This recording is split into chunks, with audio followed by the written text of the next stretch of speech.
What's up, everyone? This is your host, Ghost, coming to you live with another wonderful video. How is everyone doing today? I do apologize for yesterday. I had to take care of my daughters while my wife took a nap.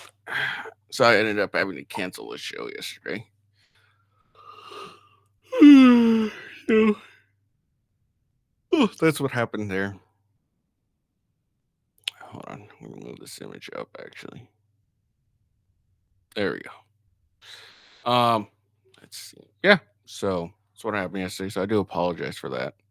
Um, Anyways, what we're gonna do today is we're gonna check out a debate between Rob Noerr and Destiny. This is the famous or infamous, depending on what you think, uh, showdown that happened just a few days ago, which ended with Destiny um, rage quitting on Rob Noerr. It was a very clearly a rage quit, and that's what made it extra funny. Um, yeah, completely bad faith. Because what happened was, all right, they agreed to debate on January 6th, just like Andrew Wilson and Destiny had prior. Um, so they agreed to do this debate. And Rob says, "Hey, all right. So for the first half of the debate, regardless of how long it takes, we can talk about definitions and stuff. But on the second half, I'd like to talk about, basically Destiny's hypocrisy and double standard, basically." uh, where he calls January 6th insurrection, but on other things, and the reason he does that. And Destiny agrees. So they spend pretty much like 4 or 5 hours debating just the definitions of insurrection. It starts with Rob Noor's definition, then they get into Destiny's definition, and then finally, when it gets to the part where about what Rob wants to talk about, they get like 10 minutes, and then Destiny just rage quits. Um, so that's what basically happens. Okay, it's basically what happens. Um, so we're gonna go over their debate, the second half. I'm kind of limited on time, so I should have hustled more, but um, we'll try and get as far as we can get with this debate. And then if I can't, finish it, then what I will or get to the part where uh, uh Destiny rage quits. Uh,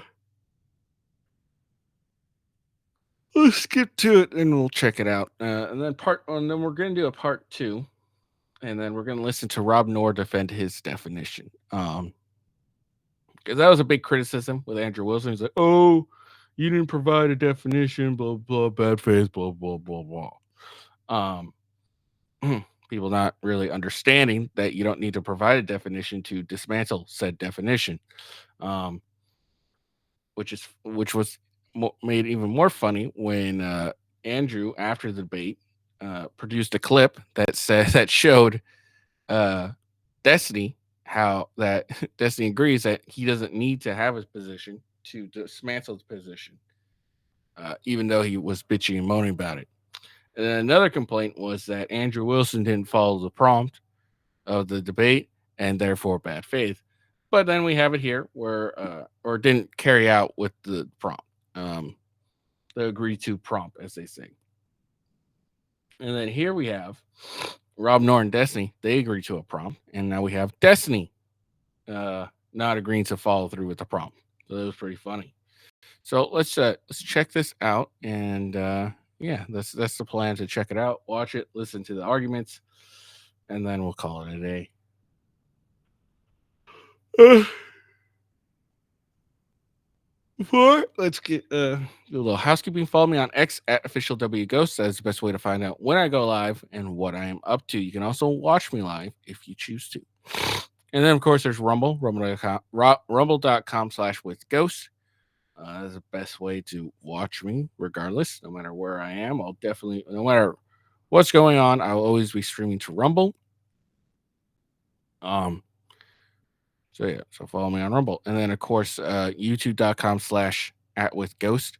And I can't currently stream on YouTube at the moment. I got a strike because Jubilee are a bunch of bitches. And then twitch.tv/official with ghost. So those are my various channels. Let's get into it. I have skipped it. Basically, this part where they start arguing over Destiny's definition of an insurrection. And so let's get to it. We are at 1.5 speed. So you'll have to listen a little more hard because Destiny likes to, spurg out. So let's get to it. Ready to get to your definition? I think now I just want to point this out. You can't see it. There we go. So Destiny and Rob have spent about 3.5 hours, arguing over just Rob's definition. 3.5 hours arguing over simply Rob's definition. And I think it's another 2.5 hours, where they start arguing over Destiny's definition. Oh, sorry about that. So let's get to it. I'm taking. I'll just throw this out here as a bit of bad faith because I don't like to rely on dictionary definition. But I just Googled it. So revolution, according to the dictionary, says a forcible overthrow of a government or social order in favor of a new system. Now, maybe the dictionary definition isn't good here, but I know people love their dictionaries, so I'll just hang that out there. But I mean, okay. I don't know.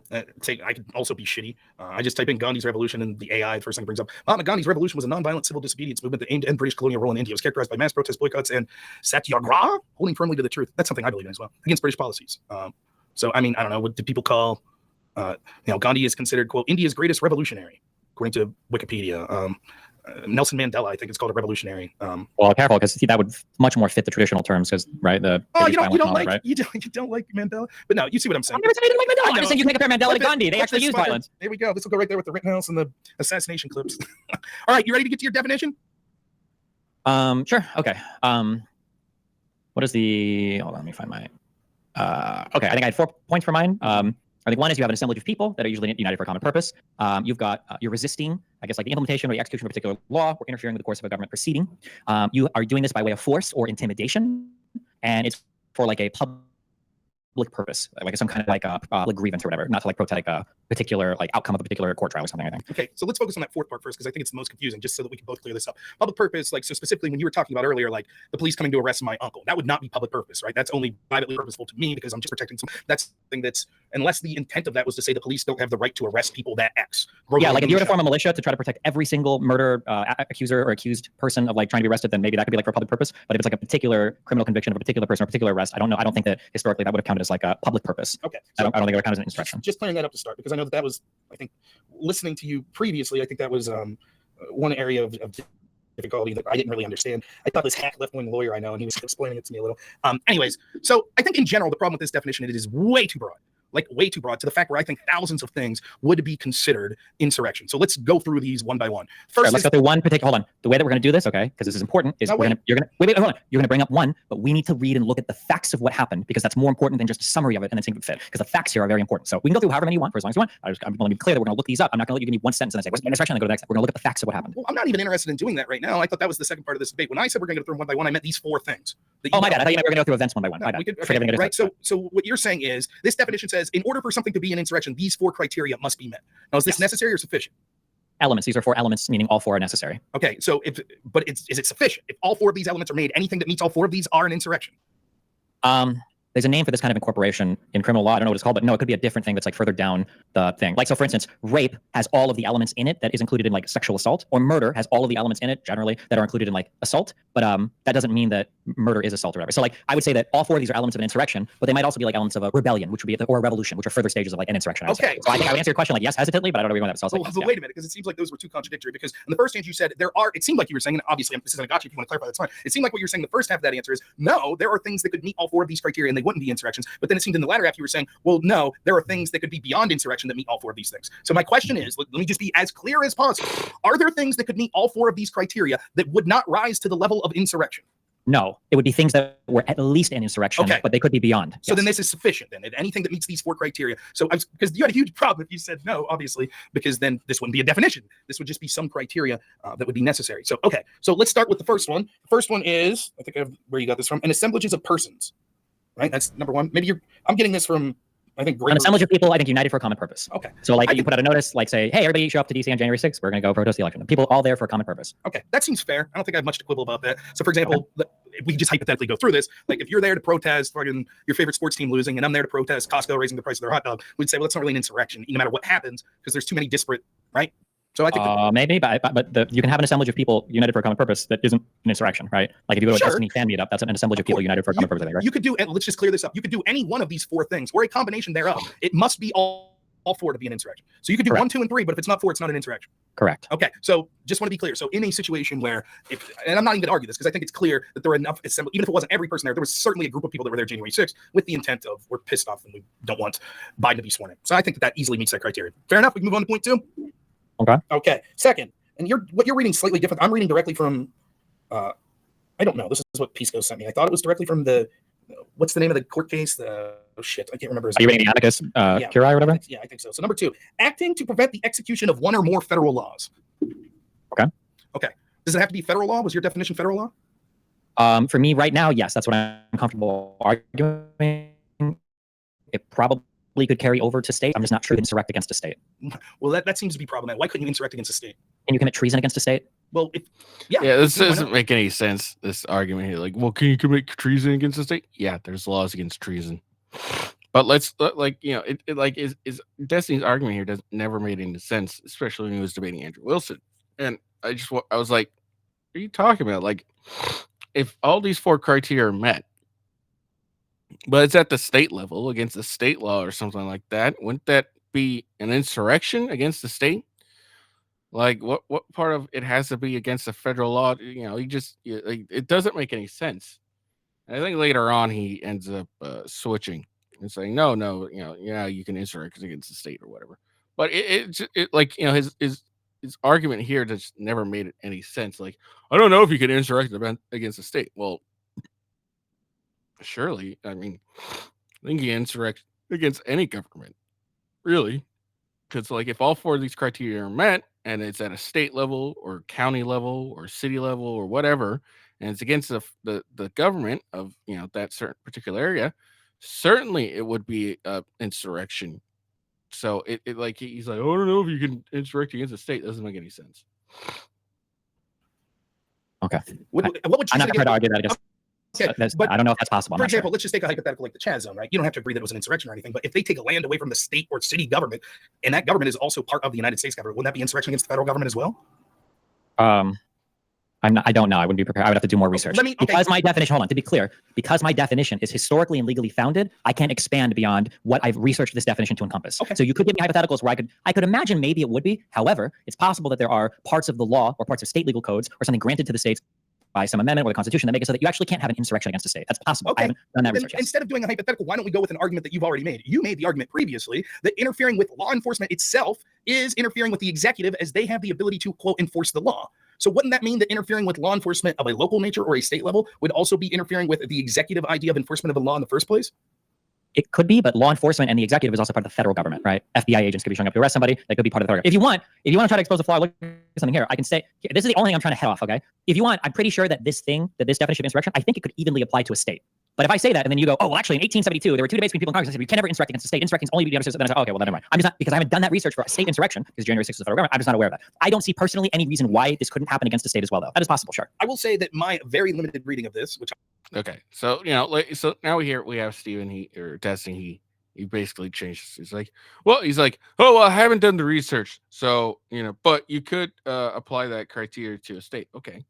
And even if you didn't do the research, and like, it wouldn't actually end up defeating the argument, I think, even if his hypothetical bears out, and like he's like, okay, yeah, you could insurrect against the state, and Rob provide some sort of like court case that says, oh no, you can't actually insurrect against the state. It wouldn't really defeat his stance that January 6th was an insurrection. So him like fighting this particular part makes no sense. And I think any reasonable person would say, yeah, if they met all 4 criterias, that'd be an insurrection regardless. And even if it turned there was a court case that says no, you can't insurrect against the state, I think we'd all agree. It was like, okay, well, I guess you can insurrect against the state, but it doesn't take away from Destiny's stance that January 6th was an insurrection. So him fighting this doesn't make any sense.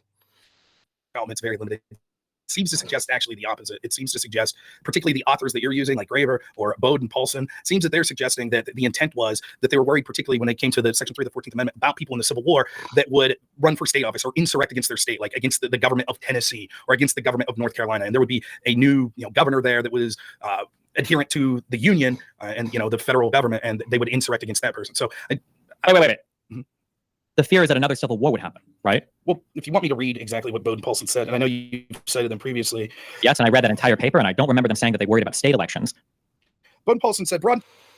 Well, why wouldn't you? Why wouldn't you worry about state elections? Let's say, like, what if, a bunch of, bad people, went and won a bunch of state elections, and then use that power of the state to secede or rebel against the federal government? Why wouldn't you worry about the state government? It's actually, could be, a far, it may be a longer plan, but be a far strategicer plan to insurrect against the state government to take on the federal government, because then you'd have the power, the manpower, and the power of a state government to fight against the federal government more effectively. So that doesn't make any sense. Again, interpretation. They argue against the United States should be interpreted broadly to include insurrections against state governments. They point out they point out that the text does not explicitly limit itself to federal insurrections, and that against the United States can be read to include actions against the constitutional order as a whole. Historical context. They provide evidence during the They provide evidence. Okay, so it sounds like they're essentially saying what I said earlier, that, like, I don't know if they talked about specifically against states, but they're saying that there's no reason why it wouldn't include state governments as well, which is fine. I can agree with that. I'm just not aware of anything. I don't read the whole thing. This is third. I didn't read the whole paper. Being honest with you, I read someone's review of the paper, so it is possible that they're wrong in what they're saying. Wait, are you reading from the paper now? Or are you reading review of the paper? I'm reading review of the paper.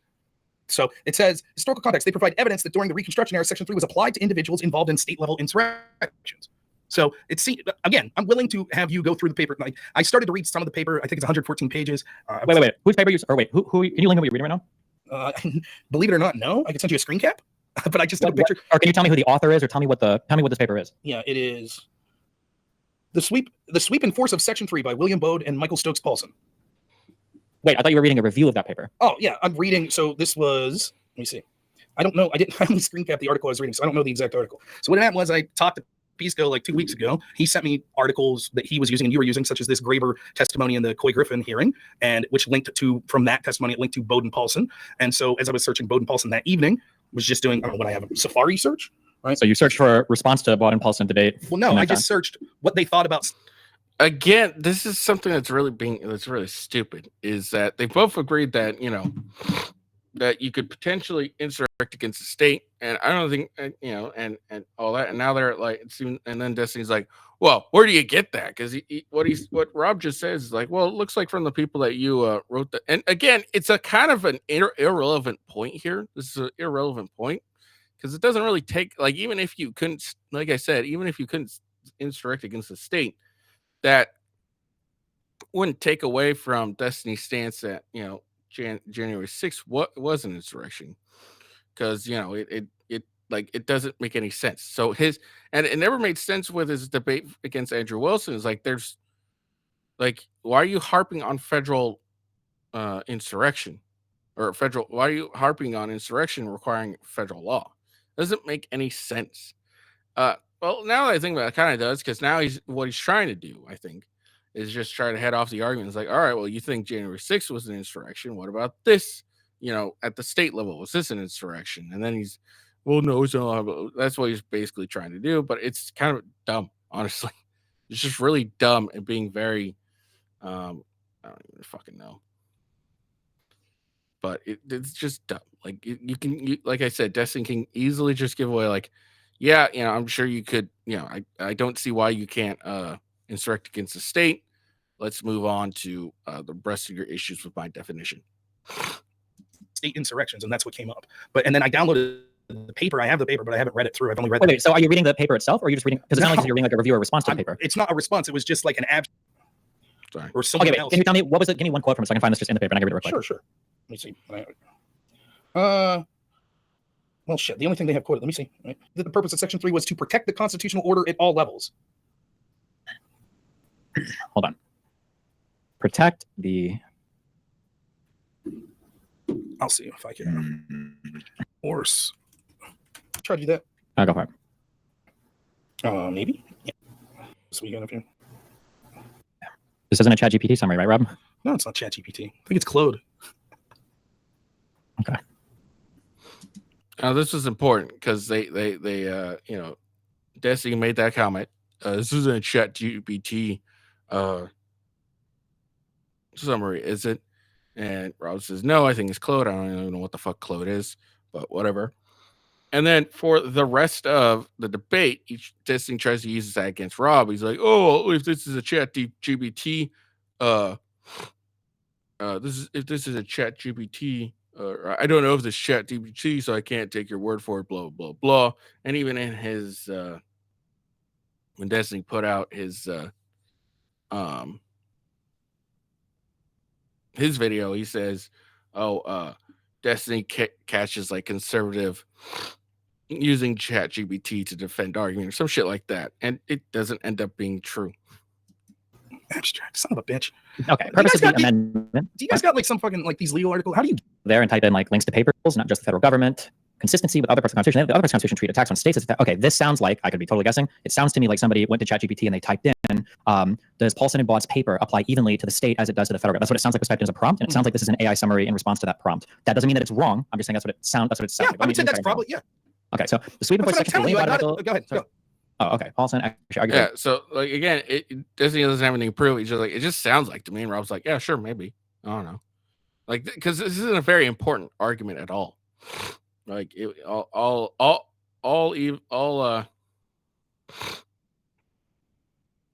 Rob was doing was like, he was just trying to understand better Destiny's stance.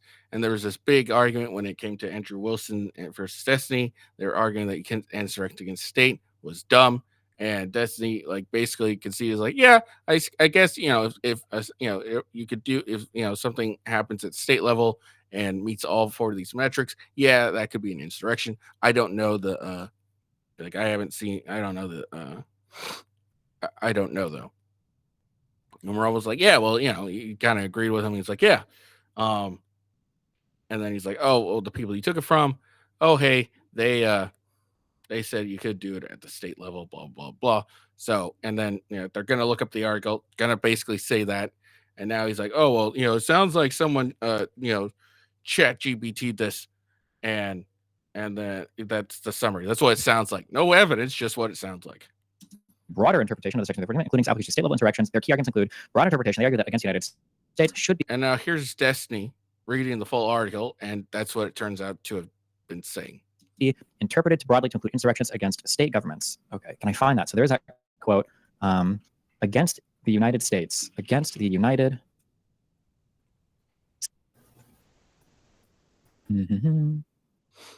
Also, I want to point out, this is why Andrew Wilson refused to give a definition, because, like I said, this is, almost 4 hours at this moment, and they're just doing they've just been arguing over definitions. So this is exactly why Andrew Wilson refused to give one.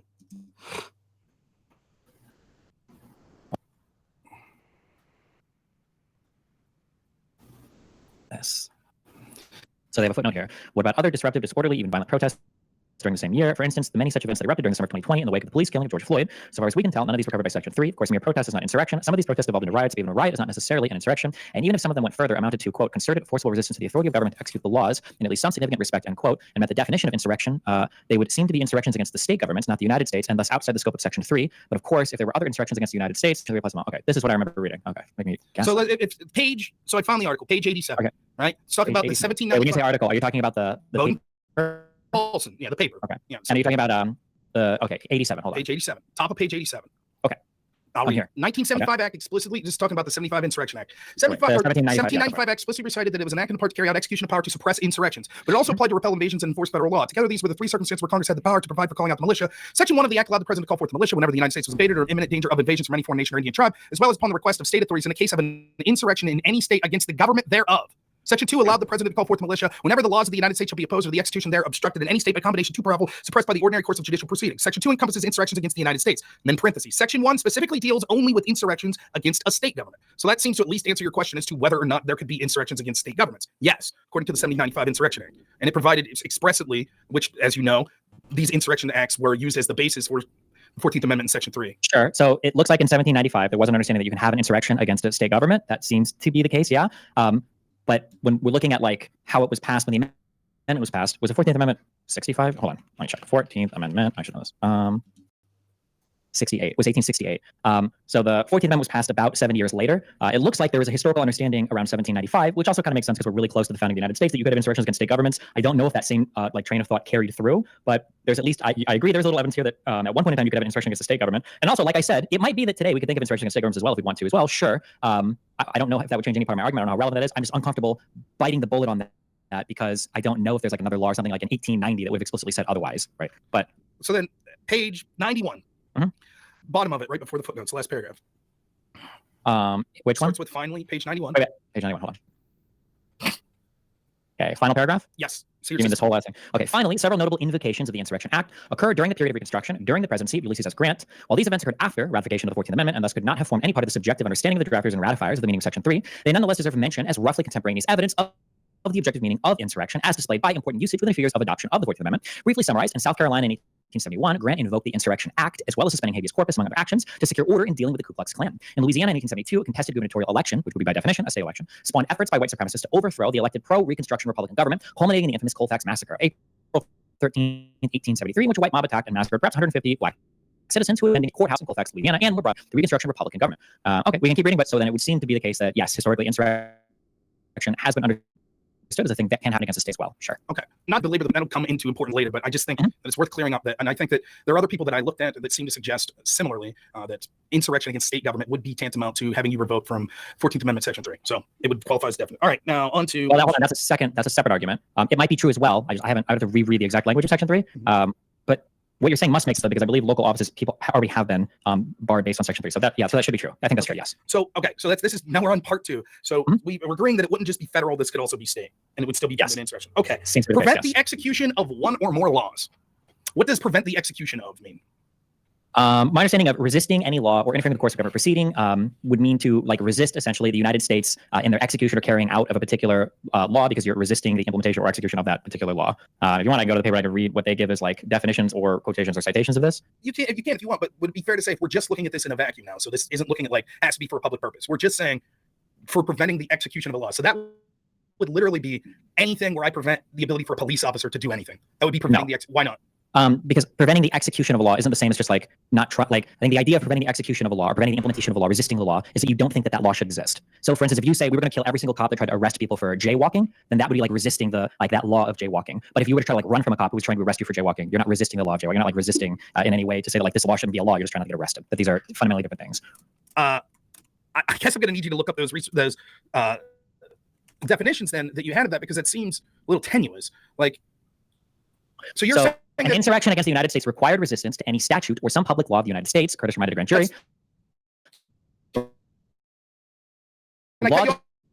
Just real quick, I'm not trying to be rude, but that's because insurrection requiring all four of them. I'm not talking about Section 2. When you say an insurrection required, that's not what we're talking about. We're talking about what is the term execution of a law mean? To prevent the execution of a law, what does that mean? Yeah, that's what we're reading about right now, right? But you just started reading a definition. In order for it to be an insurrection, that's going to be. Yeah, it's talking about what that resistance means. That's what this paragraph is for. Okay, an insurrection against the United States required resistance to any statute or some public law of the United States. Curtis reminded a grand jury, the law does not distinguish between a purpose to prevent the execution of one, several, or all laws. An insurrection could be directed at a legislature as well as at executive officials. William Rawle declared an effort to coerce repeal of a general law to be an overt act of letting war. Justice Field's opinion in Great House held that any effort to coerce the conduct of government constituted an insurrection. So I don't think that like fighting against police officers trying to do something would necessarily be an insurrection. But if you went to like say like a courthouse or they were passing a law, or you're trying to like violently protest against like legislatures in order to make them change a law, like this is like resisting a law. It's not just like trying not to get arrested for breaking the law. I'm not trying to be rude, but can you reread like the last two sentences or three sentences that you read there in that definition? Insurrection, yeah, an insurrection about coercing, yeah. Yeah, an insurrection could be directed at a legislature as well as at executive officials. William Rawle declared an effort to coerce repeal of a general law to be an overt act of levying war. Justice Field's opinion in Great House held that any effort to coerce the conduct of government constituted an insurrection. I mean, that's you don't see how broad that is? Not you can complain that it's broad, but I mean, like, this was literally enshrined. Do you acknowledge that the word insurrection was enshrined in an amendment to the Constitution, which is the highest form of governing anything in our entire country? Do you agree with that? The word is there. They don't define it. So they just consider no, so at the time what insurrection is? Yes, they did. It was a civil war, basically an open rebellion. So yes, they do have an understanding. And if you apply that understanding to now, we would agree January 6th was an insurrection. The understanding was something that led to an open rebellion, or an open rebellion itself. All Rob is saying is like what you just defined is so broad that it could fit anything. Anything could be resisting a law or something like that. It's what Rob is saying. And if you're going to charge someone with an insurrection, let alone advocate that they, if they, fuck around and find out by participating in something, then you should have a very clear and narrow definition. Otherwise, you're just, basically promoting open season on anyone you don't like. What we're doing is wait. I need to clear that question. Yes, you can't go on. You could say that. I'm asking you. Let me ask again. Do you think that they had an idea in mind of what an insurrection was when they enshrined it in the Constitution? I will answer the question, and then I would like you to answer mine. Fair enough? Yes, yep. I think that they did have an idea of what they thought insurrection was, which is going to actually hurt you because they're looking at insurrection was looking at things like the examples you're giving are post-Civil War, where they were literally worried about literally the Civil War, and at the foundation of our country with things when the federal government was just coming into existence with things like the Whiskey Rebellion, where there were individual states that weren't cohesive and were challenging the authority of the federal government. That's specifically what they were worried about the insurrection. And it even comes more into effect because the people that wrote the 14th Amendment within 10 years basically granted, I don't know what the term is, clemency, or basically waived people that fought for the Civil War that would have been unable to hold these offices under that amendment and said, we forgive you all. Even those people, they forgave, right? So it's clear that they had a unique fear of what exactly was going on in the Civil War, which is far different than any of the shit we're seeing today with January 6th or anything of that nature. So that last part hurts you a lot because when they waived clemency, they were reasserting the fact that you did engage in insurrection. That's the point of section, or no, that would be the point of section 3. At the end, they said that Congress can pass a law that remedies, right, this injury. They can get rid of the injury, but you did engage in insurrection. That's why Congress has to make an act to forgive you for it. That's fine. Yeah, no one's arguing that the Civil War wasn't an insurrection, right? But what we're saying is even then, it's clear that that's what they were fearful of, that type of shit. They weren't looking at things like January 6th. They were absolutely looking at things like somebody resisting the peaceful transfer of power. I promise you, yes. So we'll get to that, right? So the part that I wanted you to answer was, it doesn't matter what the foundational idea of what they thought an insurrection was, what your interpretation of that is. What matters is the legal scholars that you're getting that from and what they're saying, right? And what you just read to me was any attempt to coerce the executive or legislator is a levying of war.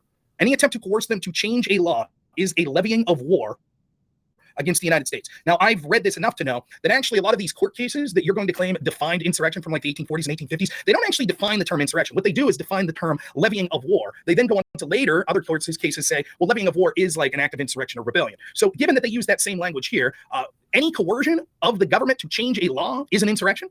That's what you just read. If it sounds like it involves like violence and a group of people, yes. No. Read again what you just read there. That's not what you read. That's not what it said. It said any attempt to coerce the legislative or executive to change a law is a levying of war against the United States. Control F, coerce. That law defined insurrection as an assemblage resisting law or coercing a legislature by force or violence for a public purpose.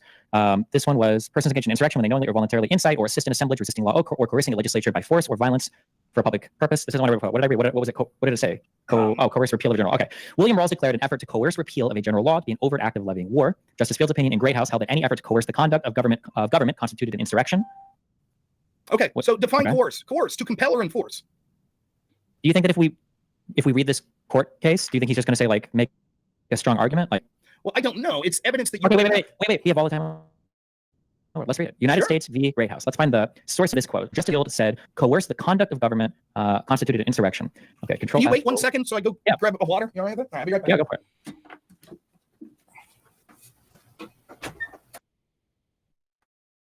for it. We need to do other time. Okay, I'm back. Sorry. All right. Okay.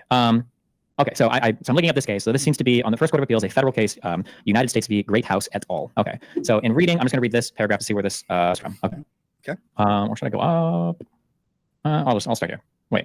The constitutional provision, as you perceive, is divided into two clauses: levying war against the United States and adhering to their enemies, giving them aid and comfort. The term enemies, as used in the second clause, according to its settled meaning at the time the Constitution was adopted, applies only to the subjects of a foreign power in a state of open hostility with us. It does not embrace rebels and insurrection against their own government. An enemy is always the subject of a foreign power who owes no allegiance to our government or country. We may therefore omit all consideration to the second clause and the constitutional definition of treason. To convict the defendants, they must be brought within the first clause or clause of the definition. They must be shown to have committed acts which amount to a levying of war against the United States. To constitute a levying of war, there must be an assemblage of persons in force to overthrow the government or to coerce its conduct. The words embrace not only those acts, the words embrace not only those acts by which war is brought into existence, but also those acts by which war is prosecuted. They levy war, who create or carry on war. The offense is complete whether the force be directed to the entire overthrow of the government throughout portions of the country, or defeat the execution and compel the repeal of one of its public laws. So coerce here, I could keep reading or go back if you want, does not just mean like protest until somebody changes their mind. We're talking about compelling through like force. Where does it say that? It uses the word force, but what does force mean? Really, bro? Are we gonna do this? Yeah. What I'm saying to you is okay. No, hold on, wait. I'm gonna read. I'm gonna back up and I'm gonna read through this and I'll read longer. And if we can't figure this out, then who knows? Okay. All right. The defendants are indicted for engaging in and giving aid and comfort to the existing rebellion against the government of the United States. The indictment is framed under the second section of the Act of Congress of July 17, 1860, entitled An Act of Treason and Rebellion to seize and confiscate the property of rebels and for other purposes. And it charges the commission of acts which, in the judgment of the court, amount to treason within the meaning of the Constitution. Treason is the only crime defined by the Constitution. That instrument declares that treason against the United States shall consist only in levying war against them or in adhering to their enemies, giving them aid and comfort. The clause was borrowed from an ancient English statute enacted in the year 1352 in the reign of Edward I.H., I don't know what this is, commonly known as the Statute of Treasons. Previous to the passage of that statute, there was great uncertainty as to what constituted treason. Numerous offenses were raised to its grade by arbitrary constructions of the law. The statute was passed to remove this uncertainty and restrain the power of the crown to oppress the subject by constructions of this character. It comprehends all treason under 7 distinct branches. The framers of our Constitution selected one of these branches and declared that treason against the United States should be restricted to the acts which designates treason against the United States, and the language adopted shall consist only in levying war against them or adhering to their enemies, giving them aid and comfort. No other acts can be declared to constitute the offense. Congress can neither extend nor restrict nor define the crime. Its power over the subject is limited to prescribing the punishment. At the time the Constitution was framed, the language incorporated into it from the English statute had received judicial construction and acquired a definite meaning, and that meaning has been generally adopted by the courts of the United States. Thus, Chief Justice Marshall, in commenting upon the term levying war, says it is a technical term. It is used in a very old statute of that country whose language is our language and whose laws form the substratum of our laws. It is scarcely conceivable that the term was not employed by the framers of our Constitution in the sense which had been affixed to it by those from whom we borrowed it. So far as the meaning of any terms, particularly terms of art, is completely ascertained, those by whom they are employed must be considered as employing them in that ascertained meaning, unless the contrary be proved by the context. So you're saying if they obviously believed in a word at the time, we can see that, then obviously this is what they meant when they put the words in the law. It is therefore reasonable to suppose, unless it be incompatible with other expressions of the Constitution, that the term levying war is used in that instrument in the same sense of which it was understood in England and in this country to have been used in Statute 25 of Edward III, from which it is borrowed. The Constitution's provision, as you perceive, is divided into two clauses. This is the one that I read before, where he goes on to say that to constitute a levying of war, there must have been an assemblage of persons in force to overthrow the government or to coerce its conduct. So this sentence, to constitute a levying of war, there must be an assemblage of persons in force, comma, to overthrow the government, comma, or to coerce its conduct. An assemblage of persons in force to coerce its conduct implies force. It doesn't imply it explicitly, grammatically means Does it force. say in force or in force? In force. To constitute a levying of war, there must be an assemblage of persons in force to overthrow the government, comma, or to coerce its conduct. The words embrace not only those acts by which war brought into existence, but also the acts prosecuted, the levy war declared, the offense is complete, whether the force be directed to the entire overthrow of the government of the country, or only in certain portions of the country, or to defeat the execution and compel the repeal of one of its public laws. I don't think assemblage in force means that they used force like violence. I think no, it could be intimidation as well. I don't even think it means that. I think the term assemblage of persons in force means a gathering of people for a specific purpose or activity. No. Yeah, I think that's... No. I'm pretty sure. I'm not, that nothing's said in here. This is talking about levying war against the United States. However, we could possibly imagine it's just people gathered for a common purpose. Do you think in the United States of America in the year 18, whatever, we'd want to ban assemblage of persons to protest? It says, let's see. I can link you this and I'm on page 8, so you can read it if you want.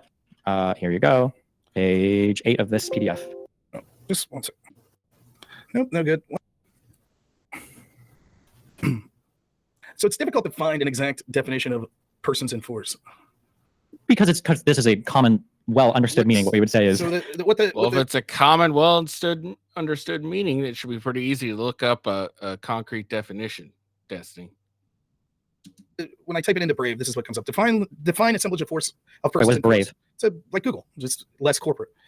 Based on search results, an assemblage of persons in force refers to a group of individuals gathered together, typically for a specific purpose, event, or activity. This collective gathering can be formal or informal and may involve people with a shared interest, profession, or affiliation. Key aspects: a collection of persons, people, gathered together, assembled in force. Present. What is it? Yeah, can you link me what it's sourcing, and we can read? It linked like dictionary.com and shit, and it doesn't include the terms in force. What it's doing is defining the term in force, right? So then I guess we have to go and see what the term in force is defined as in regard to an assemblage, which is what makes it difficult. In force, from Collins Dictionary, a law, a rule, or system that is in force, exists, or is being used. When people do something in force, they do it in large numbers. This is from collinsdictionary.com. So in force, they're defining as people doing something in force means in large numbers. Dictionary.com, in force, in full strength, in large numbers, as in demonstrators were out in force. So it seems all the dictionary definitions are saying the term in force when we're revolving. Okay, does this sentence make sense? To constitute a levying of war, there must be an assemblage of a large number of people to protest the government. Does that make sense? Yes. To coerce. Do you think that somebody would say that if you're going to protest the government with a large number of people, that's an act of levying war against the United States? It's exactly what I'm telling you how overly broad this definition is. What that's saying. No. I'm reading a guy this is a judge that's ruling on this case. You're saying that what he meant to say was he's saying that, oh yeah, because I'm just reading his words, right? To constitute a levying of war, there must be, and then Rob's definition, an assemblage of a large number of people that are just protesting a law. That you think it says coercing. Yeah, but you're trying to say that coerce means just protesting. Coerce means compelling to change through violence. Not necessarily. What do you think? What do you think it means to compel something? If I say he compelled me to do it, there's some type of that doesn't mean just asking somebody, right? Well, even in common parlance, you know that, right? No, compel can mean a lot of things. For example, I could compel you by saying I won't vote for you again. Right? I don't think compel so. I think that when somebody says a person is compelled, generally that means there's like a requirement. Like there's something like a court compels you to pay. Generally, that's what it generally means. Yes, to compel something. Like I don't disagree. That's what generally means. You're the person that's saying that means violence. It doesn't. It doesn't necessarily mean violence. Are you seriously? In this context, it would mean violence because a protest would never compel you to do anything. You're not compelled by protest. That's not true at all. Like you don't think the Million Man March was designed to compel people to change laws? No, it was designed to convince them to. It was certainly designed to compel. You could say we're not going to vote for you. You can say that we're going to do sit-ins. We're going to disrupt your economic flow. All of those are nonviolent ways to compel change. That's how broad this definition. There's another thing to say about this as well. Wait. So then can you just say, so then this judge that was writing in this case, these guys are all fucking retarded then, right? When they're talking about this, they're saying, this guy is saying, he's saying to constitute a levying of war means to protest the government. And he was an idiot for saying that. You agree with that, right? He was an idiot. This court justice should have never said this, right? What I'm saying is that the wait. I need yes, that's it. What I understand. Read this and tell me what he meant by this. I gave it to you. Read it. We can read it together. To constitute a levying of war, there must have been an assemblage of persons enforced to overthrow the government or to coerce its conduct. The words embrace not only those acts by which war is brought into existence, but also those acts by which war is prosecuted. They levy war who create or carry on war. The offense is complete whether the force be directed to the entire overthrow of the government throughout the country or only in certain portions of the country or to defeat the execution and compel the repeal of one of its public laws. Tell me what he meant there. What I'm saying, what he meant was that people that come together and compel or try to force or coerce a group of people or legislators to change even one law would be an act of levying war. Yes, wait, but compel. Now let me finish. Let me finish, right? Okay. The reason that they had such a broad definition at the time is because they're dealing with things surrounding the Civil War. And so it was very serious. They saw the implications of what just happened. Now, this occurred several times throughout history. So what Rob's saying here is like, it's a very broad, what they're talking about is a very broad definition. Okay. And the reason it was a broad definition is because at the time the Civil Wars had happened and they were trying to get rid of as many people as possible that could have potentially reinvigorated or reignite the Civil War. Okay. So that's what he's saying is the when they put in this amendment and passed this, and we're talking about this stuff, they wanted it to be as broad as possible to remove as many people as possible they thought could reignite the Civil War or get into the politics and basically do what the Civil War failed to do. That's what Rob is saying here. And then to Rob's point earlier, where they made it so broad that they could do this, and then later on 10 years back, they basically gave clemency to everyone who committed it because enough time had passed. Like, all right, now we don't have anything to fear. Enough time has passed. The feelings aren't as high. It's been 10 years since the Civil War. The feelings and the desires to continue it have gone away, etc.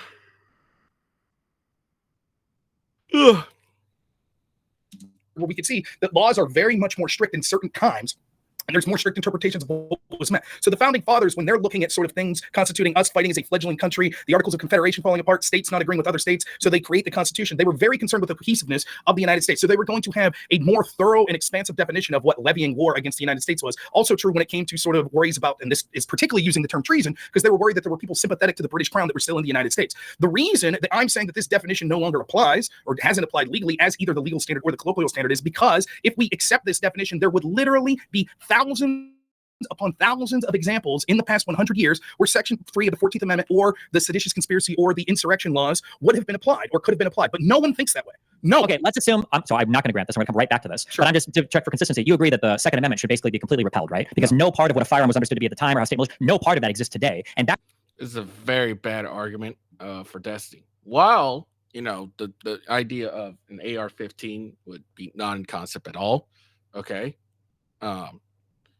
There was no, there was concept, because, there was no, an AR-15 itself probably wasn't something that the founding fathers ever thought of, but there were certainly several weapons that, advancements in weaponry that the founding fathers understood, hey, weapons are continuing to advance, and odds are there's gonna be at some point a way to fire a bunch of shots all at once. And actually, there were guns that were able to shoot. Basically were repeaters. And I'll bring some up here real quick. Back then, when they were writing that amendment, they had no idea that fully automatic, semi-automatic, AR-15s, 60-round, they had no idea it existed. So none of what they wrote back then is relevant to today, because under the Second Amendment, there would be crazy guns that were made legal. That back then they had musket balls, right? You would agree with that, right? No, I wouldn't. Right? How? Why not? Because what they now, I do think that there is something that are true of those, such as like nuclear weapons. No, there's no part of nuclear weapons. I'm saying guns, firearms, guns. Right. What was understood was that actually were more sophisticated firearms that you might imagine. All right. So here's something that was. Let's see. Hold on.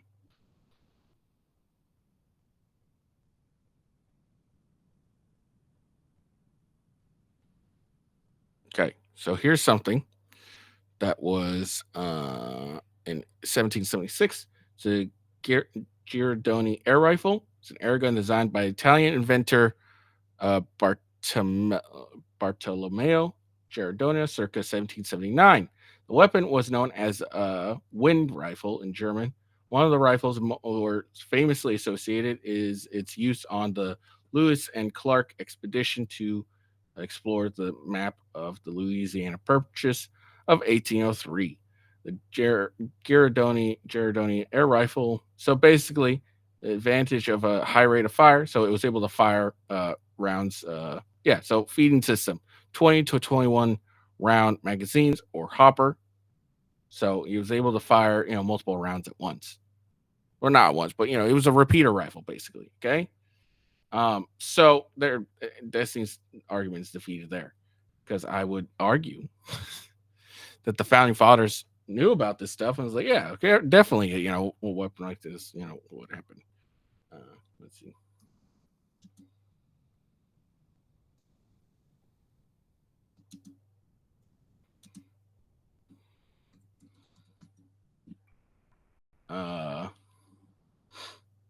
And then there was the Kaffir repeater, designed by the Kathloff. So the Kathloff repeater. It's the first repeating firearm to be brought into military service. At least 19 gunsmiths are known. Let's see. Wheel locks with the phone. The capacity varies between 5 to 30 rounds, depending on the style of the magazine. Now, this was in Denmark, of course, but I'm sure 1630, I'm sure they heard about this. Okay. So, I mean,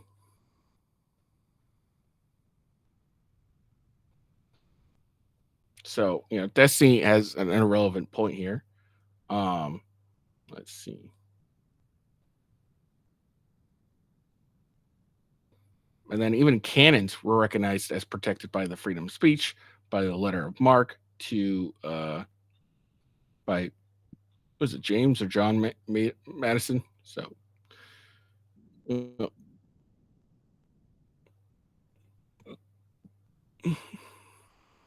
more proof that Destiny doesn't know what he's talking about a lot of times. Rifles by today's standards, which were legitimate for people to own, but basically the idea was. Hold on, what is one example? You're telling guns. Right. Actually, there were more sophisticated firearms that you might imagine that were around at the time of the Second Amendment, guns that would be considered assault rifles by today's standards, which were legitimate for people to own. But basically, the idea was. Hold on, what is one example? You're telling me that there was a firearm that an individual could hold, where they would pull a trigger, and without activating the trigger again, it would fire multiple rounds? Now, that would be automatic. That's not what people consider assault weapons, correct? Well, I don't know. What do you consider to be an assault weapon? Well, normally it's one trigger pull, one bullet flies. That's a semi-automatic weapon. Right. Were there semi-automatic weapons at the time? Yes. Define assault weapon. Like, there are people that cheer for assault weapon means that you pull the trigger one time, and without having to manually cycle around, or without having to manually And so, now he's like, oh, well, semi-automatic. It's like, okay, but they're like this. Hold on. Let's see.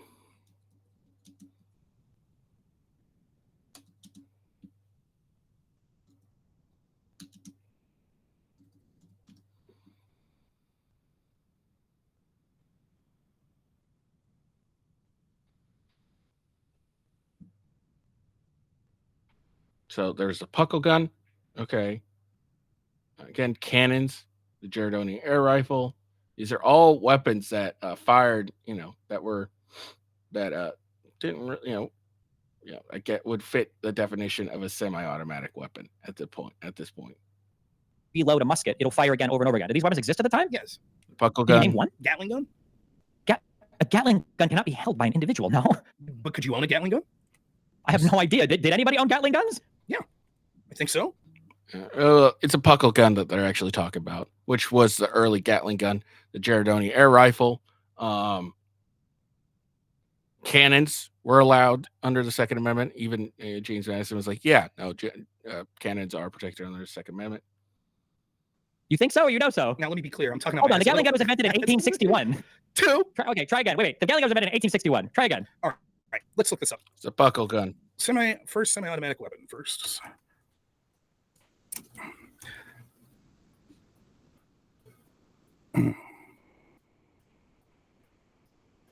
Also, I'm not even sure if the Gatling gun would count as a semi-automatic or automatic rifle because you have to continually cycle in action. You can't just pull a trigger. You're like literally cranking a thing to fire these, I'm pretty sure. I think the broader point, again, is the founding fathers saw advancements in weaponry that would lead to, a logical conclusion. Eventually, at some point, you'd be able to pull a trigger and fire a weapon, a round, and, and be able to do this continuously. It was very feasible that the founding fathers could conceive of that. Why wouldn't that be semi-automatic? Because you have to, semi-automatic means that you just pull a trigger and one trigger action fires a bullet, and you can pull a trigger again and another action fires a bullet. You don't have to manually cycle in action. You don't have to manually reload single shots or whatever. For a Gatling gun, if you're rolling a rotary wheel the entire time, I'm pretty sure this would count as you're doing the action over and over again. Puckle gun was invented in 1718. It's basically considered the first Gatling gun. It's a revolving firearm. The Puckle gun is tri-mounted, single-barreled flintlock weapon fitted with mainly operated revolving cylinder. Puckle advised its main application as an anti-boarding gun for ships. Barrel is 6 feet. Let's see. Fire mechanisms. After each shot, the crank in the rear threaded the shaft that runs through the cylinders turn, allowing the cylinder to be rotated by hand to the next chamber. Rotating the cylinder causes. I think they made one prototype of this weapon, and it was never produced again. Wait. That doesn't matter, Destiny. Just because they only made one prototype and it was never produced again, that's not actually important. Let me tell you why. Okay, let's say that's true. The founding fathers still had knowledge. Hey, this is something that could be produced. Okay, so that would. They understood. They had an idea that, hey, something like this could be produced. I'm sure eventually this could be produced in mass, that we can make it so everyone, our citizens could own this and use it on a regular basis or something similar to it. The advancement was made. Okay, so this is a poor argument by Destiny. This is what happens when people don't know a lot about guns, talk about guns. 2 prototypes. Apparently, during 1740 to 1749, they purchased 2 guns for an unsuccessful expedition in 1722. Okay, but did the Second Amendment say that you couldn't own those? I don't even know if an individual could have this. This is like a ship What gun. I'm trying to tell you is that there were more significant guns that existed at the time of the founding of this country than just a flintlock musket. There were more significant guns than that, and they didn't put restrictions saying, well, you could only have certain types of guns. For example, there were cannons. It might not be the same as an AR-15, but certainly in certain contexts could have been far more damaging than even an AR-15. They didn't put. Do you think a cannon is? Do you think it would have referred to a cannon as a gun back then? Do you think? I think it would have. Again, like I said before, James Madison wrote a letter of marque to a Navy, to a private ship owner that yes, owning a cannon was protected under the Second Amendment. So that's all that matters. It doesn't matter if what Destiny asked. And they didn't put. Do you think a cannon is? Do you think it would have referred to a cannon as a gun back then? So yeah, it doesn't matter if they referred to cannon as a gun back then. It was still protected under the Second Amendment. Do you think? I think it would have been an arm, keep and bear arm, correct? That it shouldn't be infringed. Nonetheless, the point you're making is moot because the intention of the founding fathers was clearly that the Second Amendment was primarily for stopping tyranny of the government. So it was expected. Don't you think these amendments was explicitly for stopping insurrections against the government, like preventing the peaceful transfer of power? No, it's clear that what this was about was unique situations, as is evidenced by the fact that they were actually giving clemency to people within 10 years. They gave clemency through, they gave clemency through the amendment that defines what an insurrection is. So by giving clemency, they agreed that all these people engaged in insurrection. So if you wanted to argue, that's not Congress would give clemency again. That seems dumb. Okay, Rob's point is saying that they kept it as broad as possible to do just a sweeping denial, and then 10 years later, when things cooled off, the threat of an insurrection or of a civil war was gone, they went back and gave clemency to these people. That's Rob's point. They're not. They haven't. Again, what I'm saying is even they at that point realized, okay, what we had intended this for, right? This was an insurrection based on what we called it. But after 10 years or whatever, 20, whatever it was, when they finally gave clemency, or I don't know what the correct term is, if they pardoned or gave clemency, but whatever, when they basically said, okay, it doesn't apply to you anymore, that was literally the worst of the worst. That was people that literally engaged in the Civil War against the United States, and they left office. And so but hold on, but they had this amendment. They could have repealed this amendment if they thought it was bad. They didn't think it was bad for purposes of Reconstruction. Yeah, an amendment takes forever, and they could just give clemency. That was quicker. Simple as that. Congress passed a law that allowed people that had engaged in insurrection to be remedied of the injury that was applied by this constitutional amendment. We could do the same thing today. They didn't repeal the amendment. They didn't repeal it because they still thought that it should apply in situations like the Civil War. They still thought it should apply, right? Which is situations where people engage in insurrection. What you won't be able to. So again, what you'll have to rely on is that you understand how broad this is, and that thousands of things would have met this definition, and they just chose to never charge it for 100 years. I don't think we're not talking about a charge right now. Right now, we're talking about a constitutional amendment. Okay. And they chose to never bring to bear the execution of what the amendment suggests for over 100 years. They did. You literally are bringing up examples of them remedying an injury. This is part of the amendment. This is Section 5 of the 14th Amendment. Of the Congress, or I'm sorry, this is in Section 3 actually of that. It's at the end of that Section 3 clause saying that if Congress chooses, they can remedy this injury by passing legislation to grant clemency or whatever. I don't know the exact words. No, that's what I'm saying. They haven't used Section 3 of the 14th Amendment to keep anyone off a ballot. When's the last time they've done it? When's the last time they engaged in insurrection? According to your definition, thousands of times. Okay, well we can go through one if you want and see if it meets all the criteria. We will. So we're still going through. We're still going through your definition. So when it says, I don't think we're going to agree on it. If you're trying to make the argument that coercion and compelling of a group of people by force, that you think that anybody historically meant that to mean protesters, we're not going to agree on the words of anybody. I don't think you even think that's true. You're ridiculous. That's not true whatsoever. In fact, we could go and they say, for example, it can be compelling by force to just have large numbers. Some of the authors when you're gathered there for the purpose of engaging in intimidation. Yes.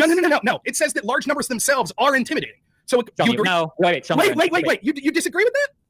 Yes, I don't think that they would. I don't think that that's what they consider intimidation.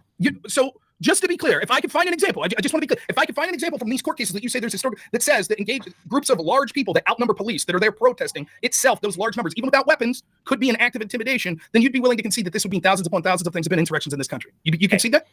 I just want to point out a difference. Number one, that when I allowed you to give me your ahistorical, not researched, and totally unfounded definition of insurrection, at no point was I ever trying to trap you by saying you get us. One thing you realize everything that over again. You get we go change. I'm just trying to figure out the thing. Okay? I just want to point out a difference of treatment. Number two, you also played a very funny weasel where you amended your speech in the middle of. If I could find an example where protesters gathered could be seen as intimidation, that's my definition. You can't throw that at me and pretend to fight against me with my definition. Because I agree that a large amount of protesters could be amounting to intimidation. But I'm pretty sure for it to count as intimidation in any sort of sense of like the furtherance of a crime or something like that, you probably need some intent aspect there, or at least some actors or some action that they're engaging in. I don't think just having 10,000 people protesting in an area necessarily counts as intimidation in like a violent sense. I don't believe that's the case. But you can show me an example right now if you want. And we can go through it. And maybe I'll say, oh, well, maybe this changes my mind then. So if you want, give me an example. Okay, well, look, I thought I read this in a court case previously, so we'll see if I can find this here. But I just want to be clear. If the case says that large numbers of people themselves can be intimidating, you keep conflating words there. You're saying like intimidation to use violence. That's not what you're saying like intimidating like what? Like spooky or scary? I don't know what that means when you say that's your definition. Your definition says it doesn't need to be force. It could just be intimidation, correct? Intimidation of force, meaning a bunch of people can show up who are very rowdy. They might have weapons on them, right? They might be saying things like, we're going to kill you, hang Mike Pence. They're not necessarily engaging in violence, but the intimidation sure is there. Yeah, of course. This is from the amicus. We haven't finished with point 2 yet. Point 4 from your author, Greer, right? This is point 4. Through the use of violence. Okay, wait. What page is this? Shit. Again, I don't. No, wait, that's fine. Okay. Okay, you said through the use of violence. Wait, what's the so quote? For those who don't know, Rob, guys, Pisco is like a friend of Destiny's or one of Destiny's lackeys, who even agrees that Destiny was, kind of dumb in this. So he got a bunch of screenshots. That's what he's looking at, and he used that as basically a guide to take care to research it basically. No, what paper this is from? It's I think it's from the amicus on the Coy Griffin case, but it says through the use of violence, force, or intimidation by numbers. Through the use of violence. 22, or 226, 1 through 5. So from first testimony on 8/16/20, lines 1 through 5. Graber, from the very court trial that you've got this definition from. Graber is the person who created this definition in the Coy Griffin trial. Let me read again what he says here. Ready? Through the use. Can you paste me real quick what you're reading to so I can see it? Read along. Yes. And again, this was sent to me by your cohort, Pisco. Okay. Is what he was using, which I assume he helped you with. So nope. To be clear, Pisco did not help me with this. Okay, I read through this amicus briefs on my own, and I read through all of Baud and Paulson's paper on my own, and I read through a couple of these court cases on my own. Pisco has linked me things to look up, but Pisco did not help me in the preparation. That's what Rob is saying. He's saying where your friend, I'm sure this, as your friend Pisco sent you this stuff for you to get a guide for your research. That is just what he's fucking saying.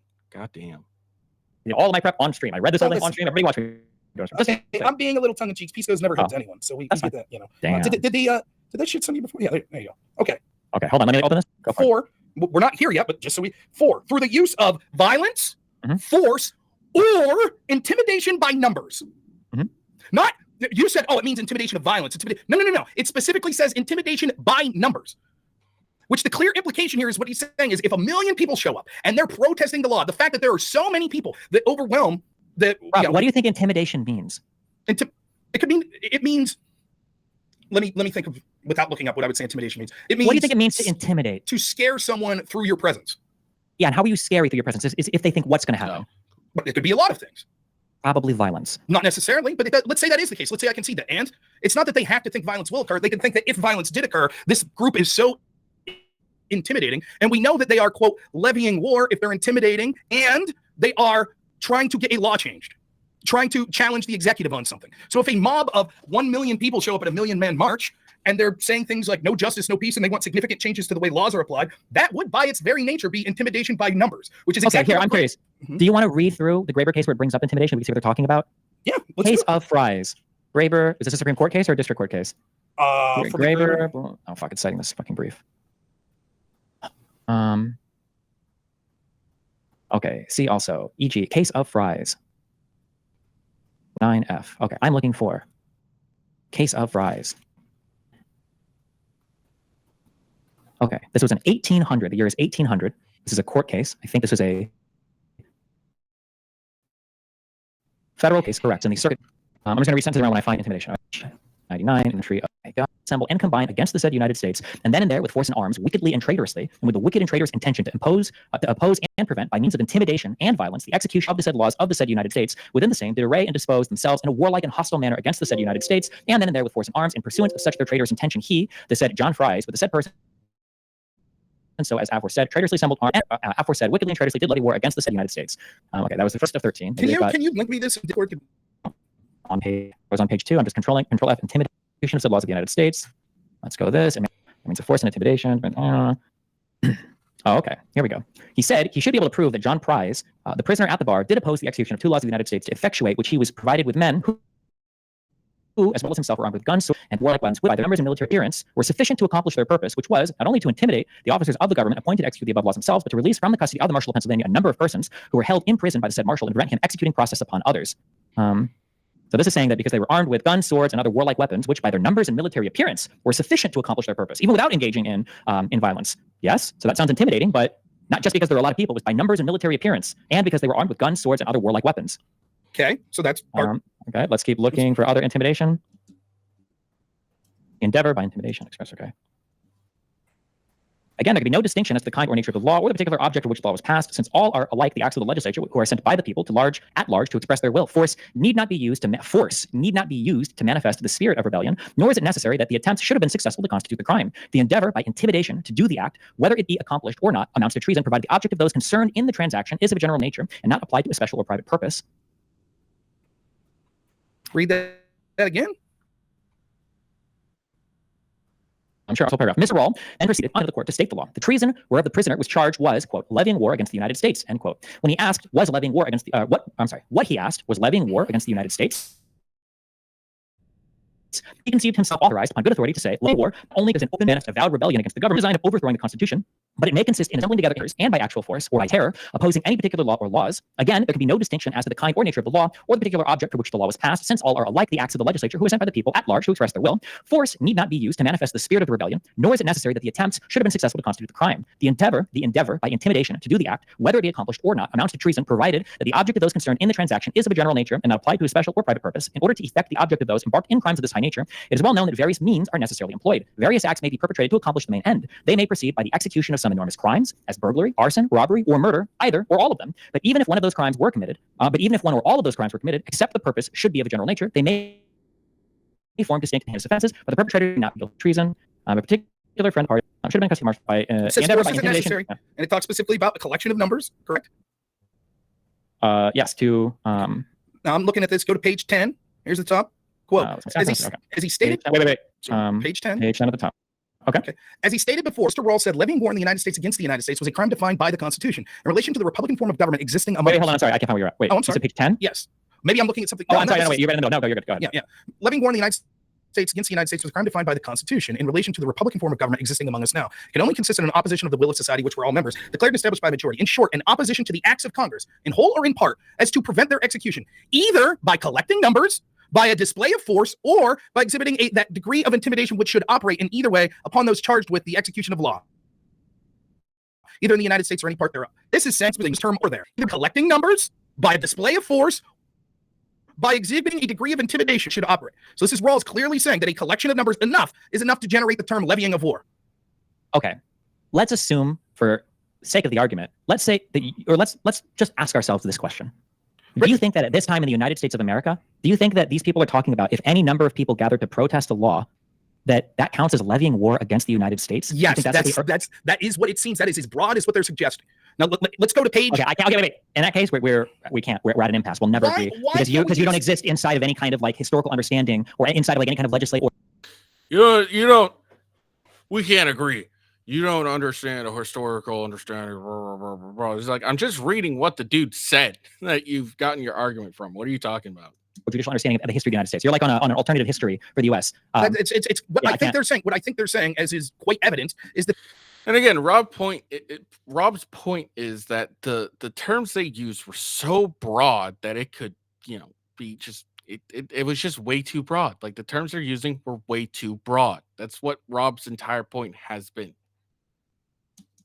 They're talking specifically about things such as like Civil War, such as the Whiskey Rebellion, such as governors being overthrown in a massacre of 150 black people by radical white supremacists in the state of whatever state that was, Tennessee or whatever. Or by like resisting the peaceful transfer and execution of the electoral vote. I just want to be clear. What we're doing here is going through the cases of the very definition that you've derived from. We're using your definition and the court cases, and we're going through the exact words that they're saying. The words that you're using to claim that January 6th was an insurrection, that people that support Donald Trump are fucking around and finding out if they happen to get shot. You don't have to jump all the way to the end of this. I understand, but what I'm saying is this is where you derive your definition from. So as soon as but you're not. The problem is you're reading this. You're like you're using dictionary definitions and then doing ChatGPT to try to cut out your hyper-specific definitions instead of reading this as like a reasonably minded person who can contextualize the information again. Like we read this case. If I read what you said, as he stated before, Mr. Rawls said, war in the United States against the United States, the crime defined by the Constitution in relation to the Republican form of government existing among us, it could only consist in an opposition to the will of the society of which we are all members, declared and established by a majority. In short, an opposition to the acts of Congress in whole or in part, so as to prevent their execution, either by collecting numbers, by a display of force, or by exhibiting that degree of intimidation which should operate in either way upon those charged with the execution of the law, either throughout the United States or in any part thereof, to procure a repeal or a suspension of the law, by rendering it impracticable to carry such law or laws into effect in the place so opposing or in any other part. This offense he considers. This is just Destiny spurging and seething because Rob has a very good point, and he's realizing that. So now he's getting hyper focused. He's reading it, and it's very. It's funny as hell. To be strictly treason against the United States. It is unfathomable to me that a reasonable human being with an understanding of the English language and any common parlance, any historical understanding of words, would read this and go, "Oh yeah, he meant that like protesters could definitely be this if there was enough of them." Absolutely, that's exactly what they're saying. We'll continue. Again, like I'm using the actual words from the court case that you're saying. In fact, when you bring up the insurrections, the first two insurrections that people say are Whiskey Rebellion, Fry's Rebellion. This is the court case that it came from. Let's go to page 14. Again, all Rob's doing is just taking the cases and Destiny's like, well, you don't have any concept of no historical. And Rob's like, dude, I'm just using the definition that you got for the cases that you got, that you have, or that you are using to, basically say, hey, if you engage in X, or if you support this person, they're an insurrectionist based on my definition. So, it's okay if they die. That's what Rob's doing here. All right, you there? Yep. Okay, I'm going to start third sentence down. It is the opinion. Okay, this is going to be a little lengthy, so I'll try to be articulate. It is the opinion. Okay, I can read it. It is the opinion of the court. Wait. Why do you get to read it? You don't read it faster and glaze over shit. I have a more soothing voice. Let me read it. You ready? Okay. It is the opinion of the court that any insurrection or rising of any body Destiny trying to take control of the people within the United States to attain or affect by force or violence any object of a great public nature or of a public and general concern is levying war against the United States within the contemplation and construction of the Constitution. On this general position, the court are of the opinion that any such insurrection or rising to resist or to prevent the execution of any statute of the United States for levying or collecting taxes, duties, imposts, or excises, or for calling forth the militia to execute the laws of the Union, or for any other object of a general nature or a national concern, under any pretense, as the statute was unjust, burthensome, oppressive, or unconstitutional, is levying war against the United States within the contemplation and construction of the Constitution. The reason for this opinion is that an insurrection to resist or prevent by force the execution of any statute of the United States has a direct tendency to dissolve all the bands of society, to destroy all order and all laws, and also all security for the lives, liberties, and properties of the citizens of the United States. The court are of the opinion that military weapons, such as guns and swords, mentioned in the indictment, are not necessary to make such insurrection or rising to an amount to levying war, because numbers may supply the want of military weapons, and other instruments may affect the intended mischief. The legal guilt of levying war may be incurred without the use of weapons or military array. Court are of the opinion that the assembling bodies of men armed and arrayed in a warlike is not resisted or even great outrages committed to the citizens or the property of our citizens. So this is saying specifically, you don't need weapons. Numbers alone may supply for the want of military weapons. So if you, Rob, are you serious? Yes, I am serious. The court are of the opinion that military weapons are not necessary to make such an insurrection or rising to levying war, because numbers may supply the want of military weapons and other instruments may affect the intended mischief. The legal guilt of levying war may be incurred with... Okay. I guess we're going to ignore the fact that literally the entirety of this is talking about engaging in a warlike manner, okay, is preventing by force or violence over and over and over again is brought up, okay? We have, and in this part, the court are of the opinion that military weapons are not necessary to make such insurrection or rising amount to a levying of war, because numbers may supply the want of military weapons and other instruments. All right, so I'm a little strapped for time. So what I'm going to do is skip ahead. We'll come back to this. I think I'm going to do a part 2 tomorrow later in the day. And then we'll probably try and finish the rest of this up. I'm going to skip to this where Destiny ends up quitting.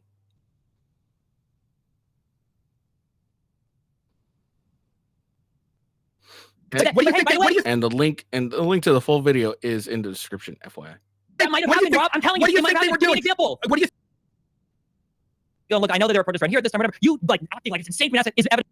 Than an organization engaged in insurrections. Pisco then correctly says, but Rob, notice that that's not the definition that they end up using. I'm like, what are you talking about? It's like, shit, that's...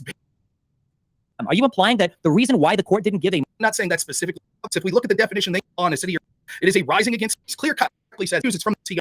Now I got to read exactly what this whole fucking... So this was months and months before the Supreme Court even weighed in that I read the section, but we ain't going to choose one. No, wait, you couldn't... Specific case, you know. So I'll take them at explanation. And didn't even fucking... For their decision of insurrection. I've done it like 5 times. Are you capable of hearing insurrection? Because we think that whatever definition of insurrection we would use, January 6th meets it. There you go. Correct. Well, no, do you want me to say? Now, this is very indicative of the style of debate that you do. It's why you want to have debates on the definition of insurrection. We haven't even got to the second part. We're just broaching it now. It's because what you want to do is just to try to get these little narrow focused talking points that could then define what the debate becomes. So then you could walk away and say, oh, January 6th, by definition, we could say was an insurrection. Now, fuck around and find out if you're those Trump supporters. Maybe Trump deserved to die, blah, blah, blah. Meanwhile, in the past, you've literally given the rationale for why you defend insurrections, saying that they're the other side of the coin of voting. And it's the same thing here. If you think that, I guess if your audience isn't so bright, if you have me keep repeating the point that I initially fucking made and told you what they said, that somehow that proves something, it proves nothing. I told you what they said. My entire point of bringing this up was we haven't had any fucking court cases for over 100 years, even though there would have been obvious examples under your definition of the term insurrection. No court cases brought in the past 100 years. Then we have 3. If the definition of insurrection is so fucking obvious based on the legal standard, why do we have... So just to give context, because I did have to skip ahead, is Rob's saying here is that you got like 3 different court cases. They use different definitions to define insurrection. Now, Destiny's point is that it's so obvious that January 6th was the definition that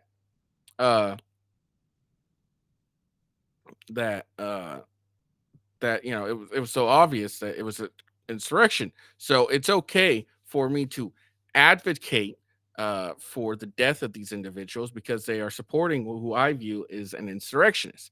That's what Rob's point is. But so what Rob's pointing out here is like, it's so obvious. Why in the most prominent cases that you use for insurrection, they give 3 different they give 3 different definitions. That's all his point is.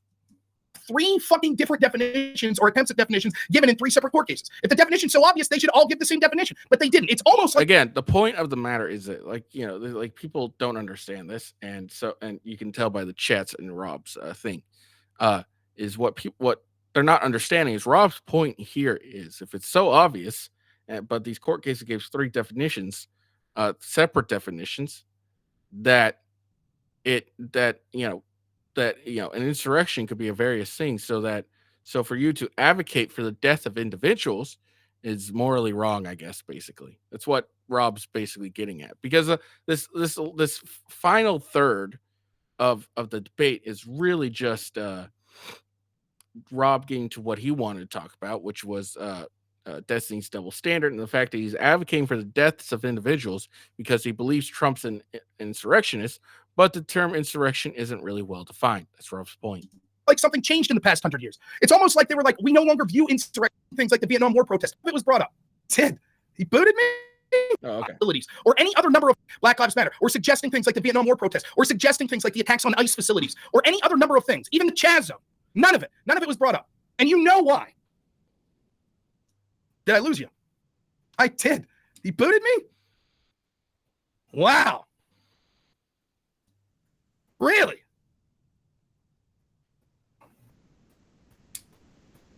I'll rage quit for the Destiny Miser.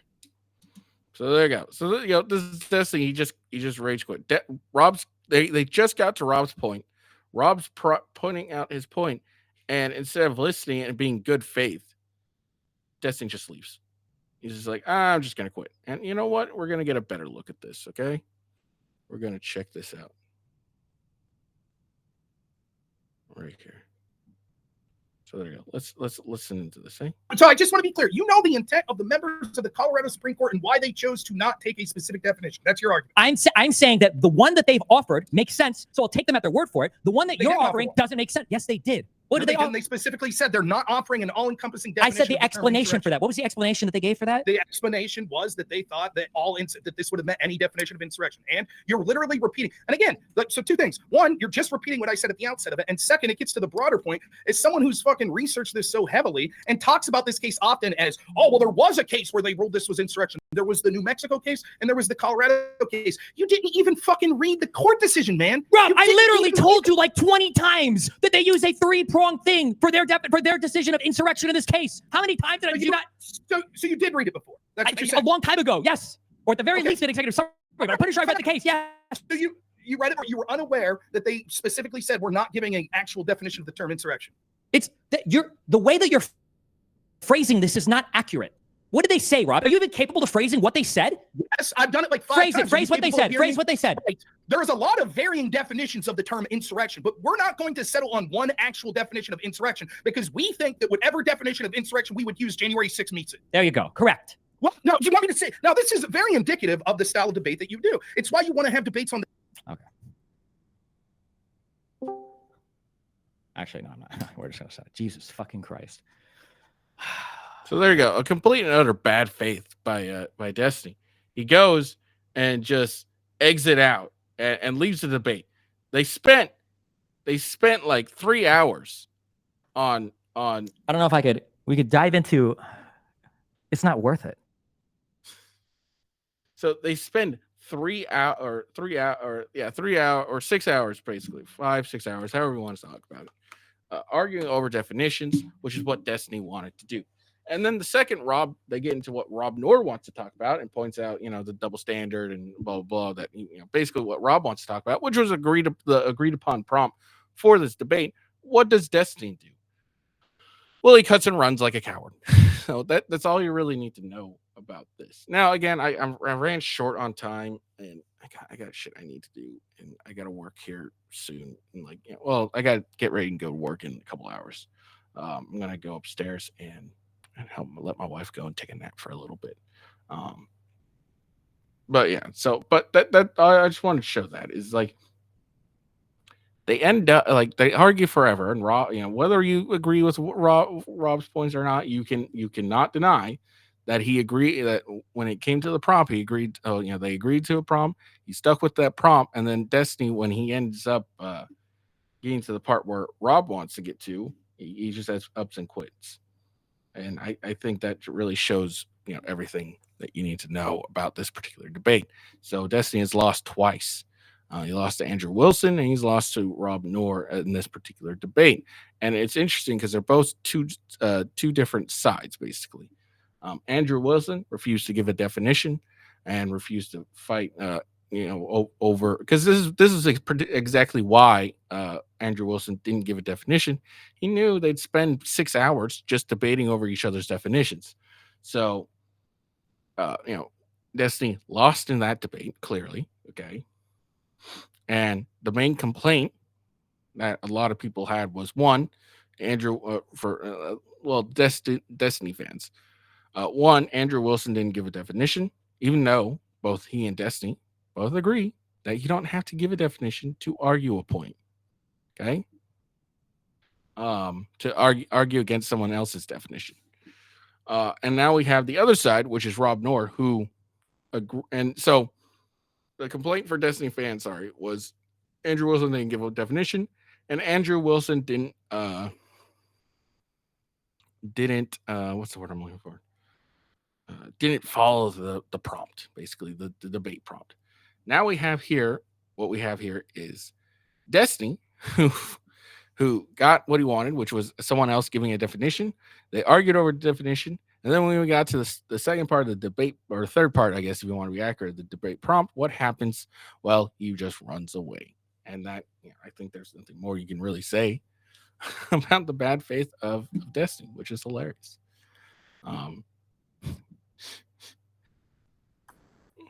So all that happened is Destiny got what he wanted, which was fighting over definition. And I think anyone who sees this and biased is going to say the person who rage quits in the middle of a debate is the one who loses, and that's hilarious. All right, I hope you guys enjoy the video. Make sure you like and subscribe. I'll be back probably tomorrow night, and we'll probably try and finish the rest of this, maybe, or maybe not. Who knows? Hope you have a good day. Peace out. See you later.